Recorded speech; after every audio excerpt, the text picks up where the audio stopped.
Bom dia a todos, sejam todos muito bem-vindos. Receba do nosso Consolador um abraço fraterno. E vamos iniciar nossos trabalhos de hoje com uma leitura do livro Jesus no seu dia a dia. União entre os espíritas.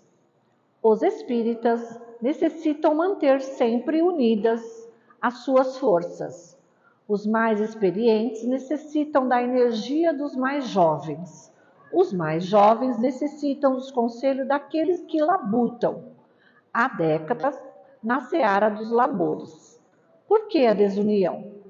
Os mais conservadores necessitam da modernidade.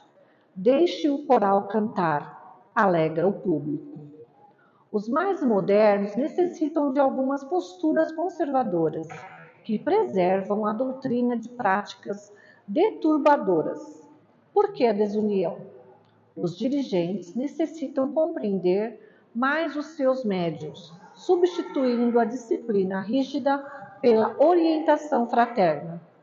Os médiuns devem respeitar aos que estão na liderança de qualquer grupo, porque pagam um alto preço pessoal por exercer essa função. Por que a desunião? Pequenas divergências de ideias não podem conduzir a inimizades. Rever algumas posturas, pôr o orgulho de lado, dar o primeiro passo para a fraternidade, eis o que tem faltado entre os espíritas.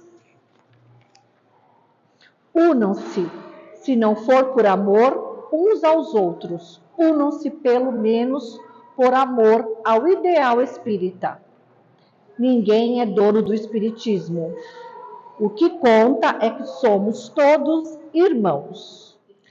Então agora vamos serenando os nossos corações e agradecemos a Deus por estarmos aqui reunidos em mais um dia, para buscarmos o aprendizado, para aprendermos e pedimos a Jesus, a espiritualidade amiga, que nos envolva com essa luz de amor, que essa luz possa chegar até os nossos lares e envolver aqueles que lá nós deixamos.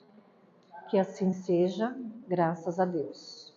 Olá, muito bom dia a todos e a todas. É uma imensa alegria podermos estar aqui. Agradecemos o convite, da casa, em nome da Cibeli também. E o tema de hoje, então, é Missão dos Espíritas. E aí nós dividimos esse estudo em 9 partes, a começar pelo estudo da palavra que compõe o tema. Então, vamos iniciar com espíritas, a palavra espíritas. E aí nos perguntamos, quem são os espíritas? Somos nós espíritas? Podemos nos considerar espíritas? É uma pergunta que é importante nós refletirmos, né? Por quê? Porque há uma missão destinada a esses espíritas. E nós estamos aqui no Centro Espírita, viemos aqui. Então, podemos nos considerar espíritas somente porque decidimos estar aqui fisicamente, na casa espírita? Será que o conhecimento que nós buscamos, nós estamos exemplificando em nós mesmos, na sua plenitude? Porque um espírita pode ser aquele apenas que detém de algumas palavras ou aquele que executa essas palavras em si mesmo, no seu coração, através das suas atitudes? Não somente na casa espírita, mas como em todo lugar. Esse é um questionamento que nós devemos fazer. Porque Jesus, o que ele nos disse certa vez? Nem todo aquele que me diz, Senhor, Senhor, entrará no reino dos céus. Olha só. Então, ou seja, não basta que nós venhamos a nos dizer, sim, eu sou espírita. Ah, qual a sua religião? Ou qual o caminho que você segue em termos religiosos? Eu falo, não, eu sou espírita. Mas será que eu sou espírita mesmo? Será que a forma com que eu penso do meu chefe é um pensamento espírita para com ele ou para com ela?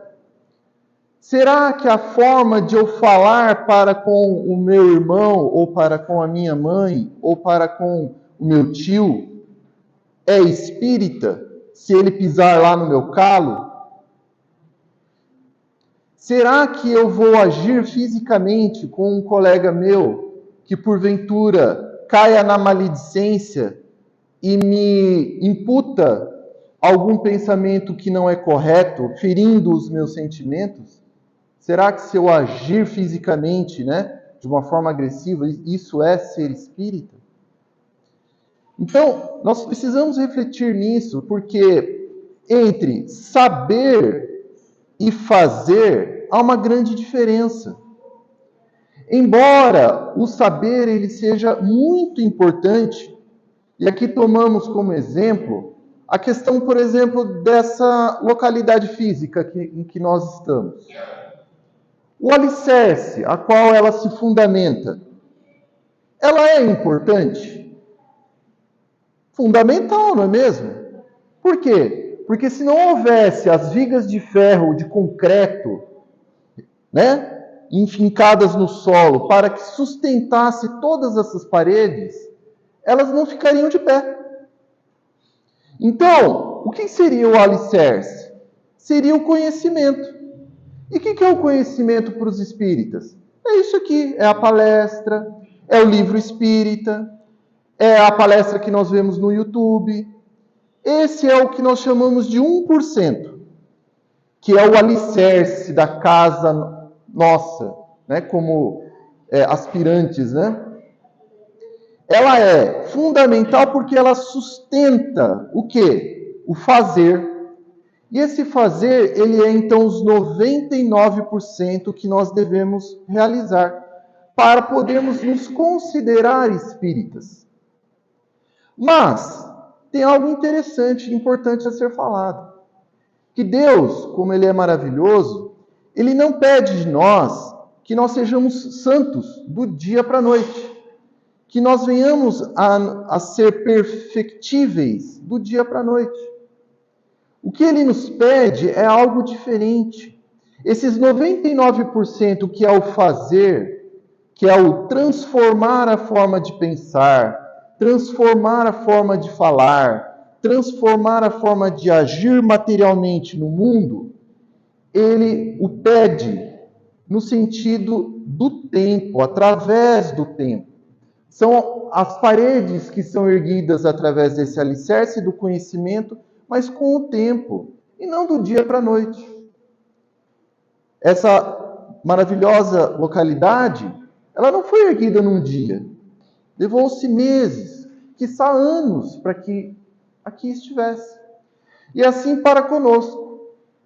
Então, para nos considerarmos espíritas, faça-se necessário a nossa transformação íntima do espírito antigo para o novo espírito, baseado em quê? Nas leis de Deus, que o Cristo nos trouxe e que agora a doutrina espírita explica de uma forma clara, com que nós podemos entender hoje, o seu significado genuíno, que é de origem espiritual.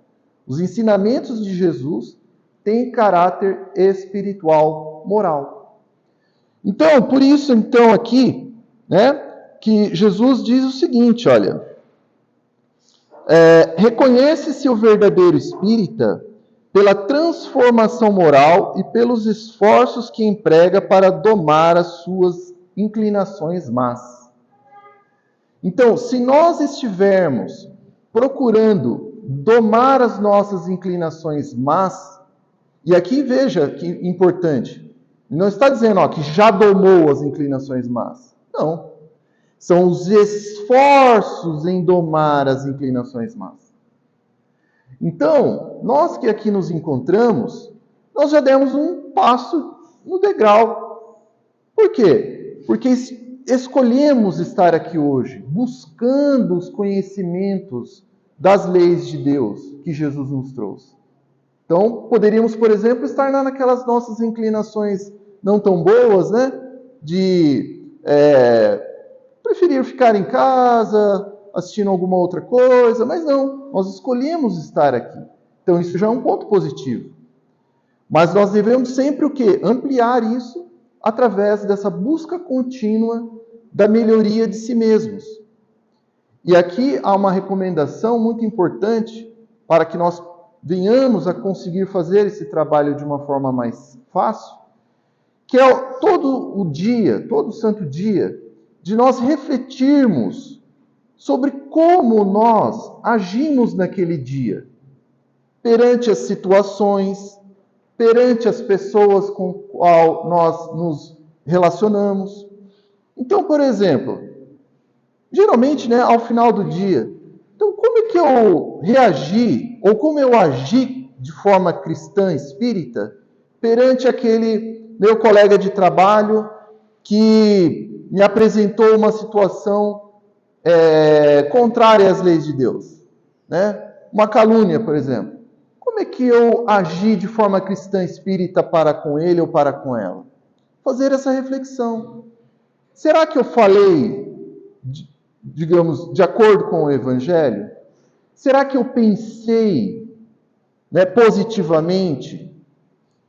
Será que eu agi fisicamente de forma adequada, como Jesus nos ensinou? Amai a Deus sobre todas as coisas e ao próximo como a si mesmo. Será que eu fiz o bem àquele próximo da maneira com que eu gostaria que eu recebesse? Então, isso é ser espírita. É fazer esse exercício diário de busca interior, de autoconhecimento, para verificarmos se nós estamos efetivamente procurando nos melhorar, nos esforçando. Não é sermos perfeitos do dia para a noite, mas é fazer esse esforço. Então, se nós estamos fazendo esse esforço, então pronto, nós podemos nos considerar espíritas. Não é? E aí, então, vem Jesus, e fala também o seguinte, olha, ponde vós essas palavras em vossos ouvidos. Ou seja, então, se nós estamos fazendo esse esforço por nos melhorarmos moralmente, a mensagem dele, do Cristo, é para quem? É para nós. É para nós que nós precisamos dela. Porque se nós não a precisássemos, se não fosse necessário para nós, essa mensagem não viria até nós, porque nós já teríamos conhecimento dela. O Cristo diz o seguinte, que há mais festa nos céus quando alguém que comete desatinos se modifica para melhor do que aqueles que já estão num grau de santitude. Isso é bem verdade. Por quê? Porque aquele que se transformou é motivo de alegria, não é mesmo? Agora, aquele que já se resolveu, já segue, já trilha as leis de Deus, olha, esse aí já está no caminho, não é mesmo? Nós podemos ver isso lá no filme Nosso Lar 2. Eu não sei se todos assistiram aqui, né? Vale a pena assistir. E há uma parte final no filme que exemplifica bem isso. Que é aquele que se redime, há uma festa no mundo espiritual. Porque transformar a si mesmo não é fácil. Não é fácil. Por isso que o Cristo nos disse que a porta ela é pequena, que a passagem é estreita. Porque a reforma íntima, ela exige de nós uma transformação difícil, porquanto, embora já nós tenhamos atingido a condição de espíritos já conscientes, né, com pensamento contínuo, nós ainda trazemos um atavismo muito grande do reino animal, a qual nós passamos anteriormente. Através do quê? Quando estávamos lá na condição de princípios inteligentes, ainda muito presos ainda, basicamente a 3 questões básicas, que é a alimentação, reprodução e habitação, local confortável para viver. Então, nós somos espíritos, mas ainda habitando um corpo meio que de origem animal. Então, para nós, é sempre esse conflito. E como nós temos toda uma passagem muito maior ainda, mais ligada a esse reino animal, né, vivendo no corpo, num corpo físico, material, né, nós temos essa dificuldade. Mas estamos aqui para vencer essas dificuldades e nos espiritualizarmos rumo ao próximo reino, que é o reino angelical. Embora nós ainda estejamos na condição do reino hominal. Então, significa o quê? Vimos lá, se somos espíritas, sim, né? Estamos tentando fazer a nossa reforma íntima. Então, ótimo, esse esforço nos caracteriza como espíritas. Vimos também que o conhecimento da doutrina espírita é para nós. Sim, é para cada um de nós que nos encontramos aqui. Por quê? Porque se assim não fosse, os espíritos benfeitores, eles não teriam nos intuído para que aqui estivéssemos. Se nós, cada um de nós aqui que estamos, independente da idade, independente da condição social, independente do que for, os bons espíritas, os nossos guias, os nossos mentores, espíritos familiares, eles não teriam nos guiado não é o termo, mas não teriam nos influenciado para que aqui estivéssemos estudando a doutrina espírita. Se nós não tivéssemos a capacidade intelectual e até mesmo espiritual, não somente para compreender a doutrina, mas para colocá-la em prática, em nós mesmos e, consequentemente, no exterior. Eles não teriam feito isso.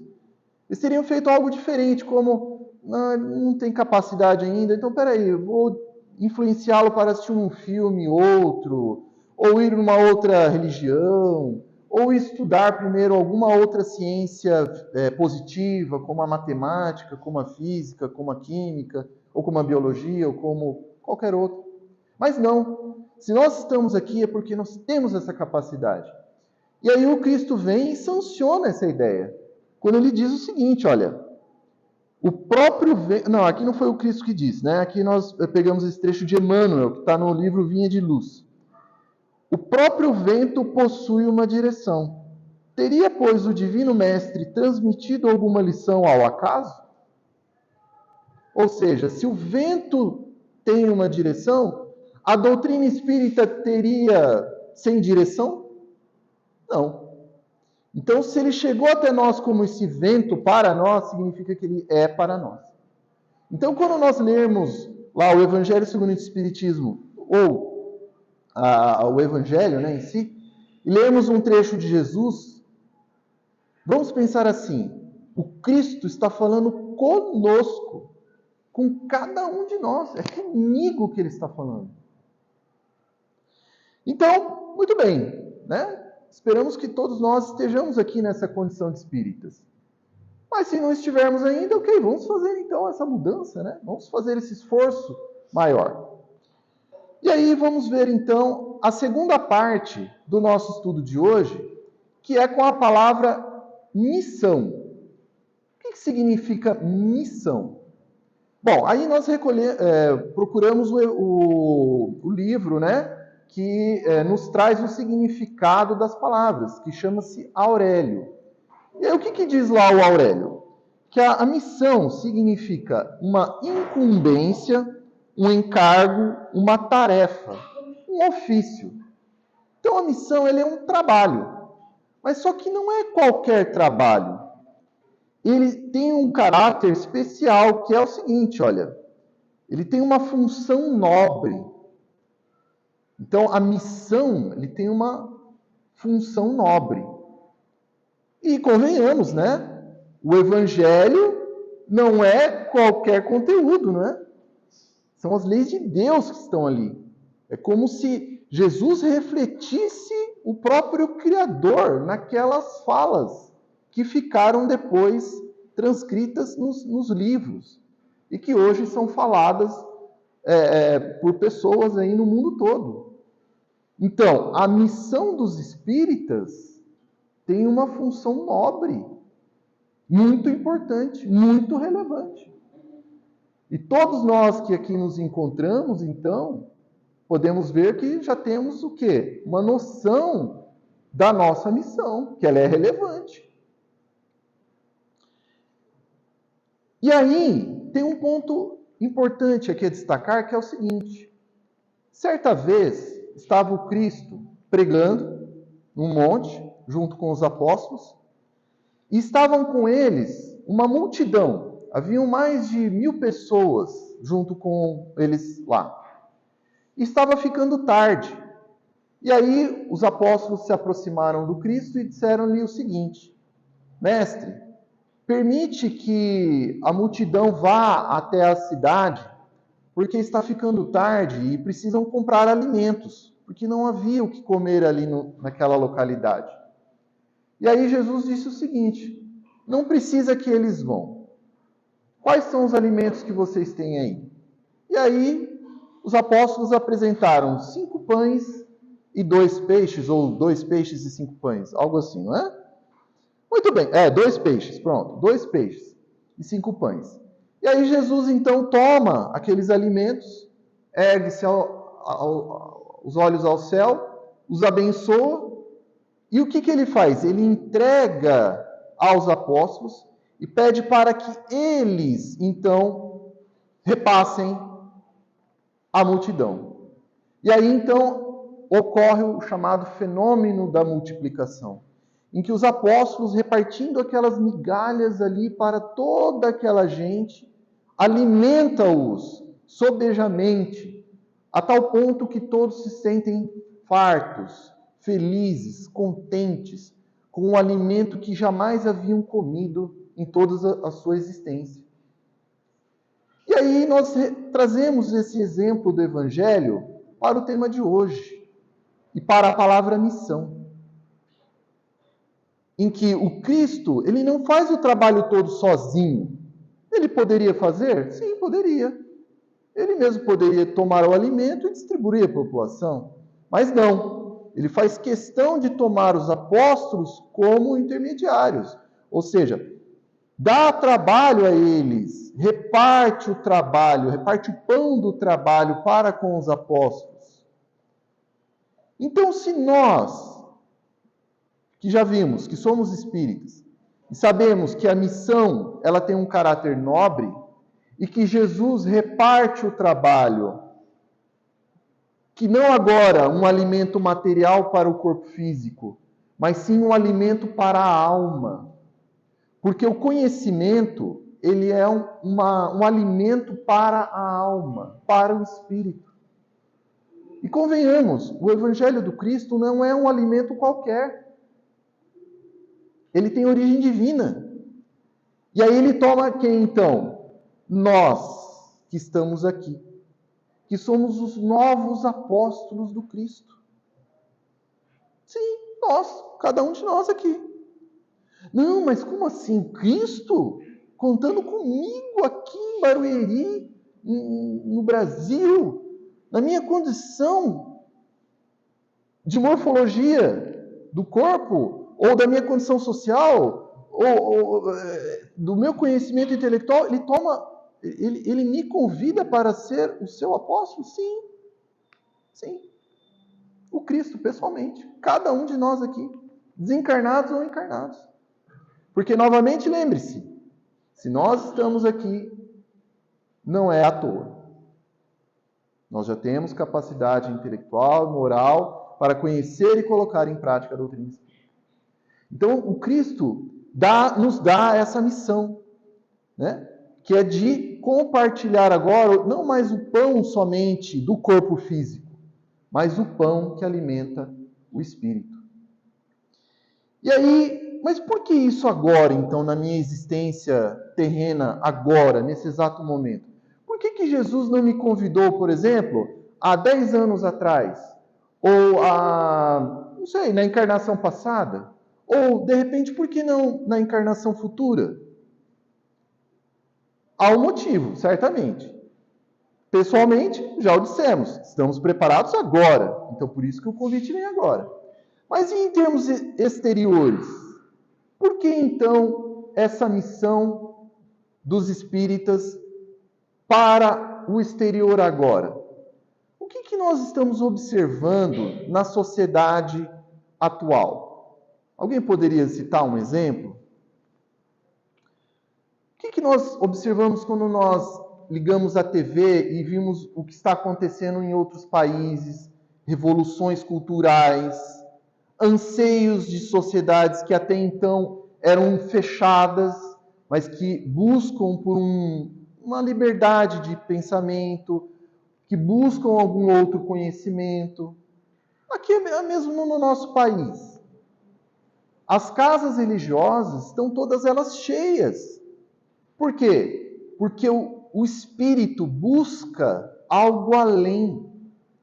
Nós vamos ver até mesmo em países que têm assim uma preocupação muito com a materialidade da vida, em que as pessoas estão buscando algo além do simplesmente trabalhar, comprar alguma coisa física. As pessoas já não querem mais isso, estão buscando algo a mais. Então, por isso que essa missão vem nesse momento.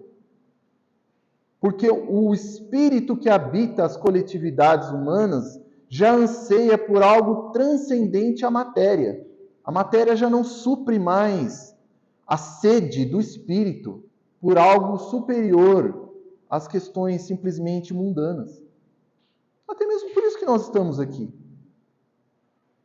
Porque aquela vontade de comprar uma casa, a gente compra, passa um mês, passou. Aquela vontade de comprar um carro, passa lá um ano, passou, já não atende mais. Então, nós buscamos algo além, não é? Então, por isso que essa missão vem nesse momento. E aí vem, então, a terceira parte do nosso estudo de hoje, né?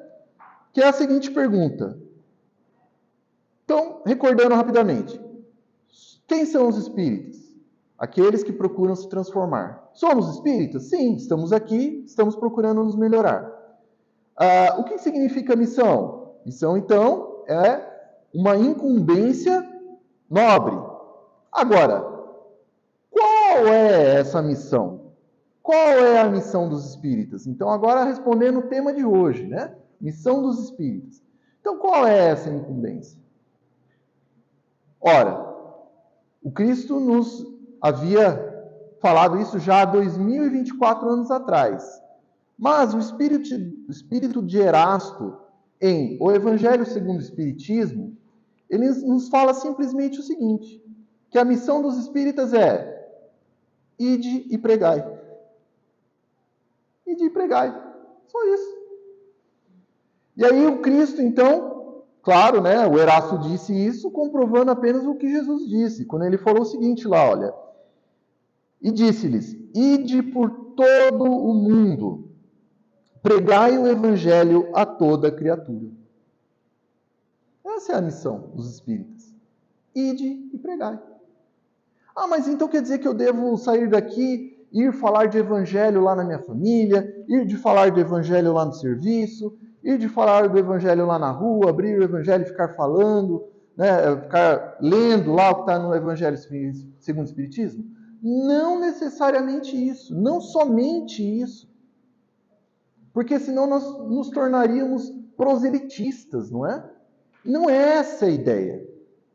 Claro que, se alguém nos perguntar algo, olha, como que a sua doutrina vê a questão que ocorre em determinado assunto? Ok, nós podemos falar então sobre a visão espírita, que aí sim é um ir de pregar através da fala.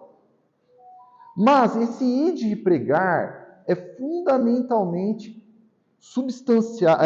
consolidado nesse esforço justamente em melhorar-se. Porque alguém aqui de nós já conheceu alguém da família, ou até mesmo nós mesmos, em que algum parente, algum colega nosso falou: nossa, você melhorou muito depois que começou a frequentar a doutrina espírita. Nossa, eu nem te reconheço mais, você está uma pessoa melhor. Poxa, eu conheço tal pessoa que quando resolveu seguir o caminho de Jesus, modificando a si mesmo, nossa, essa pessoa está assim melhor. Não é? Esse, fundamentalmente, é o ir de pregar.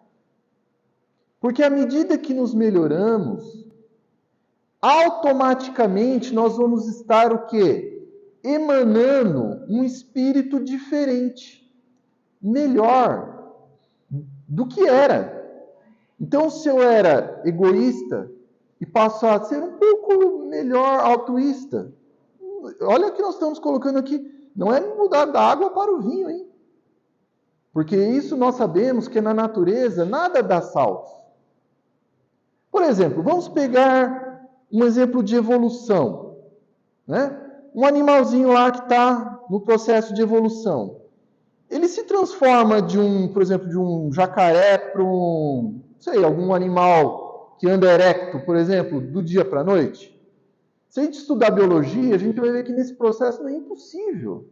Isso demorou milhares e milhares de anos. É assim para conosco também. Então, não venhamos a nos cobrar que sejamos um Emmanuel amanhã, ou um Chico Xavier daqui a 1 hora. Isso é impossível.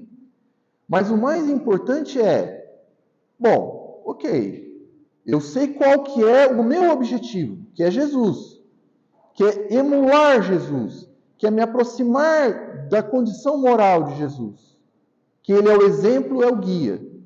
Então, a cada dia, a cada momento da minha vida aqui, desse presente, eu vou tentar fazer esse esforço. Nesse processo, é natural que nós venhamos a nos equivocar de novo. É natural. Mesmo com o conhecimento da doutrina espírita. Pode ser que aquele meu egoísmo volte, porque às vezes, de repente, da situação, ele volte. E aí eu, ai meu Deus, me equivoquei de novo. Não tem problema. O importante refletiu? Olha, me tropecei de novo. Emmanuel dizia o seguinte: se você tropeçar, que tropece para frente, evoluindo, crescendo com a experiência. Então, poxa, pequei ali naquele egoísmo de novo, né? Não consegui superar a mim mesmo. Não tem problema, tente novamente. Faça um novo esforço. Esse é o que nos é pedido, né? Então, ótimo. Então, sabemos que o ir de pregar é a nossa transformação interior, que ele vai naturalmente refletir no mundo exterior aonde nós estivermos.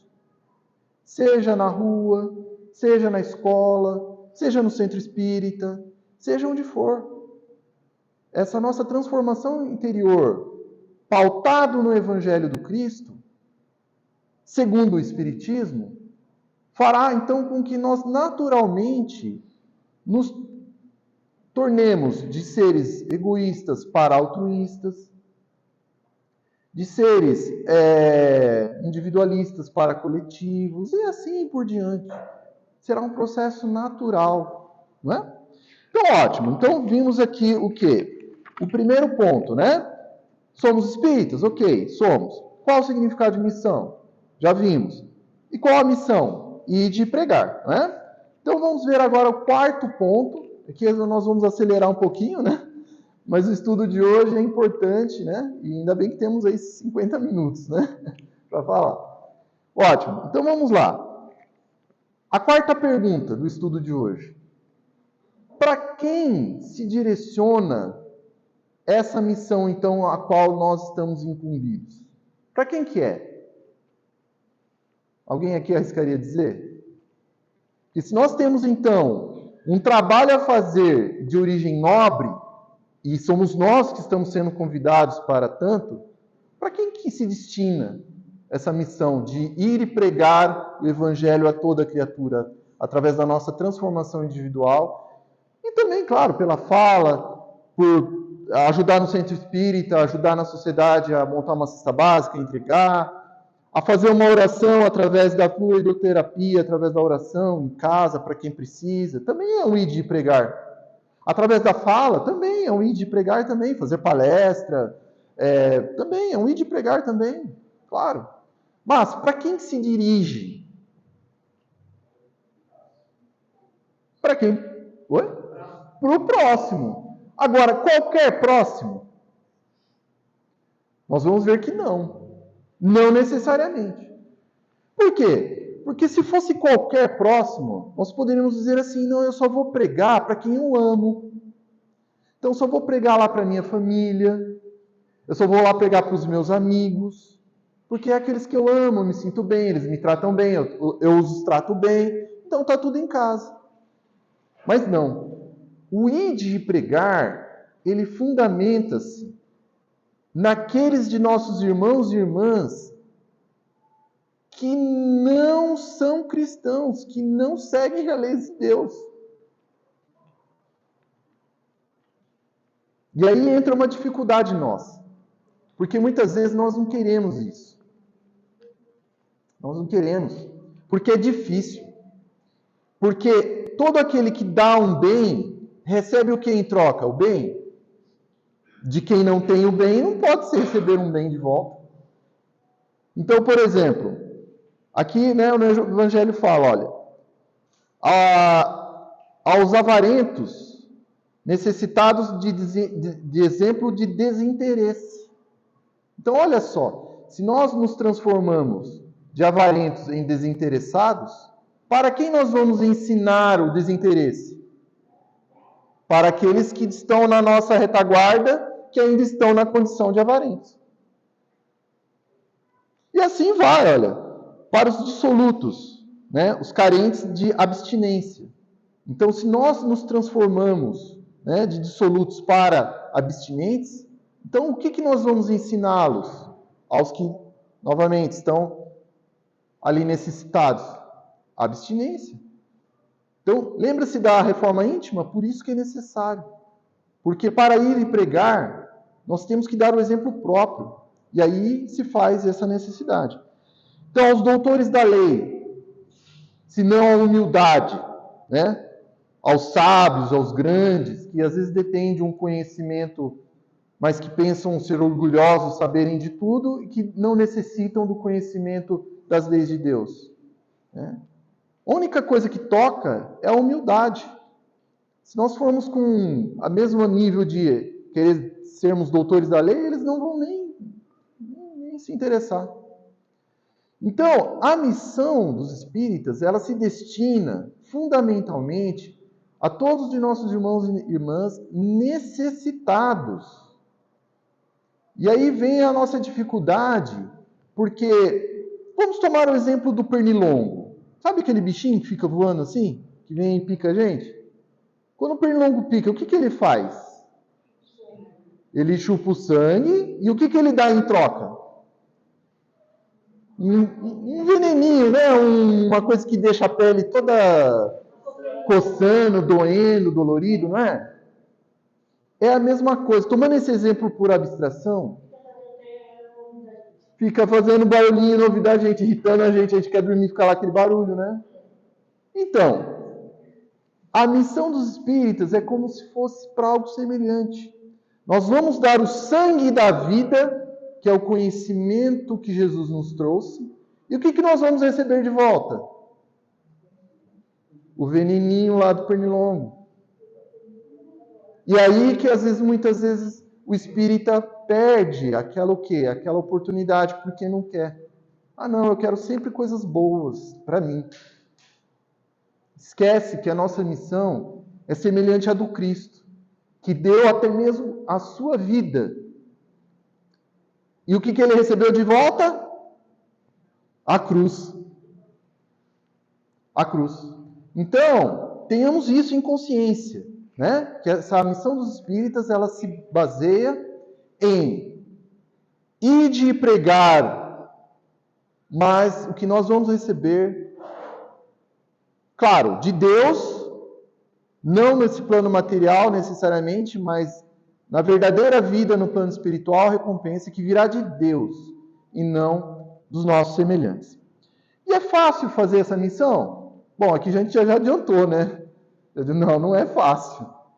Porque nós estamos tanto acostumados, né? A sempre querer o melhor, a sempre querer receber o melhor. Ah, então quer dizer que ir de pregar, eu dar o perdão e não receber o perdão do outro? Sim. Eu fazer caridade e receber o egoísmo do outro? Sim. Como Cristo recebeu. Claro que no nosso caso, muito provavelmente não nos será solicitado digamos assim, o holocausto, né? Como os primeiros cristãos sofreram. O que os primeiros cristãos sofreram por pregarem a fé em Jesus? O circo de Roma. Queimados, mortos por animais selvagens. Hoje existe o circo de Roma? Graças a Deus que não. Se tivesse eu ia correr. Eu confesso que minha condição, eu ia falar, Jesus, desculpa, mas eu acho que ser morto lá pelo leão, lá, acho que eu não consigo, não. Mas estamos trabalhando para tentar, isso que é importante. Mas é isso, nós temos que ter essa consciência. Mas nós estamos sozinhos na tarefa. Deus dá essa missão difícil e ingrata para nós, mas Ele nos abandona. Não, vai lá, sofra lá e é isso que é a vida? Não, claro que não. Por que não? Porque se assim o fosse, Deus seria mal, não é? Deus seria tipo sádico. Deixa o meu filho sofrer lá, porque essa é a lei da vida. Sofrer em nome de se fazer o bem. Não, de forma alguma. Deus não é assim. Sim, há esse desafio, mas Ele não nos isenta do quê? De consolo, de instrução. Então, nessa tarefa, nós seremos auxiliados pelos espíritos superiores. Então, sempre quando houver uma dificuldade, os benfeitores estarão conosco, nos dando um passe, nos dando alguma sugestão, nos levantando. Paulo de Tarso, né, no começo da sua pregação, ele teve dúvidas. Ele teve medos, angústias. E o que aconteceu com ele? Né? A sua noiva, né, que já havia desencarnado, apareceu para ele em sonho, incentivando-o na tarefa. O próprio cunhado, né, acho que é cunhado, também aparece em sonho para ele, mostrando que ele havia perdoado Saulo, né, quando o havia feito sofrer lá no seu desencarne. Então, todos nós temos esse auxílio. Então, não pensemos, né, que nós estaremos abandonados. Até mesmo o próprio Cristo, ele recebeu ajuda? Quem acha que recebeu ajuda? Recebeu. Até mesmo no corpo físico ele recebeu ajuda. O que aconteceu com ele certa vez? A cruz, né, claro, de tanto levar lá apodos, né, o corpo físico, claro, chega uma hora que desfalece, né? Mandaram alguém ajudá-lo a carregar a cruz. Mostrando o quê? Que até o próprio Cristo não ficou sem ajuda. Claro que esse aqui é um exemplo físico. Mas Jesus, o que ele fazia? Orava, sempre orando. Agora, se Jesus é o espírito mais superior que nós já tivemos contato até hoje, para quem que Jesus orava?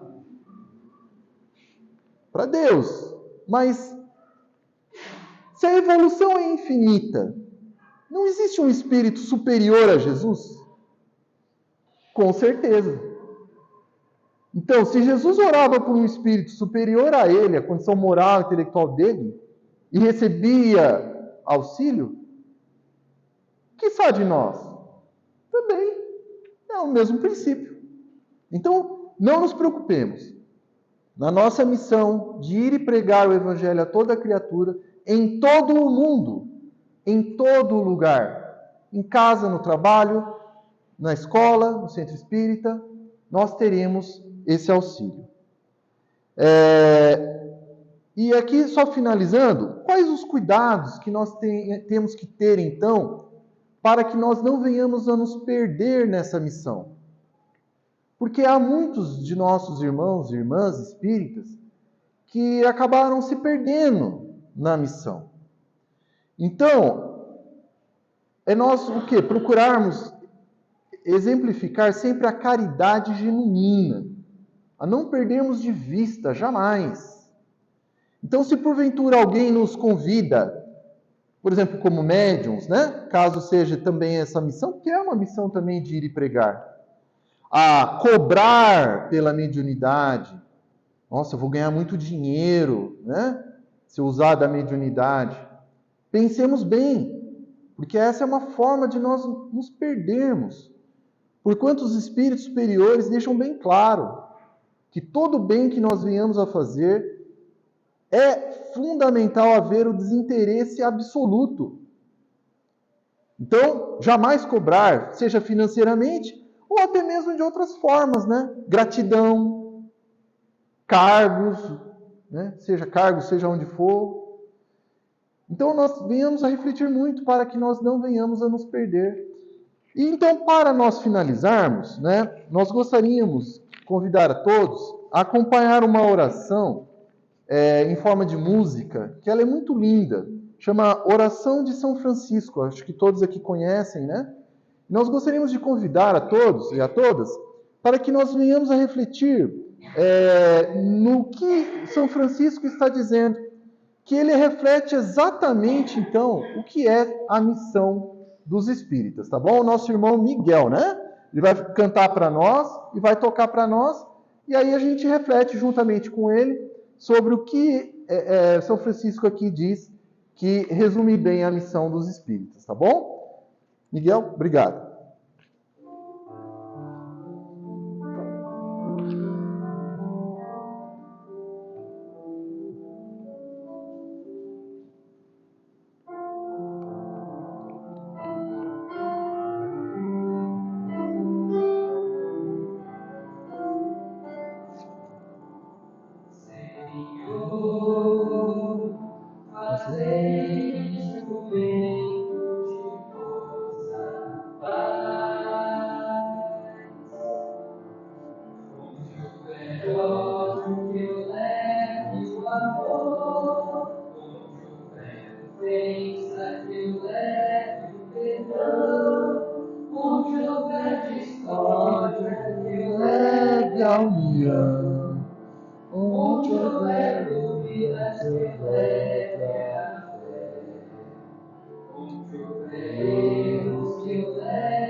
é dando que se recebe, é perdoando que se é perdoado.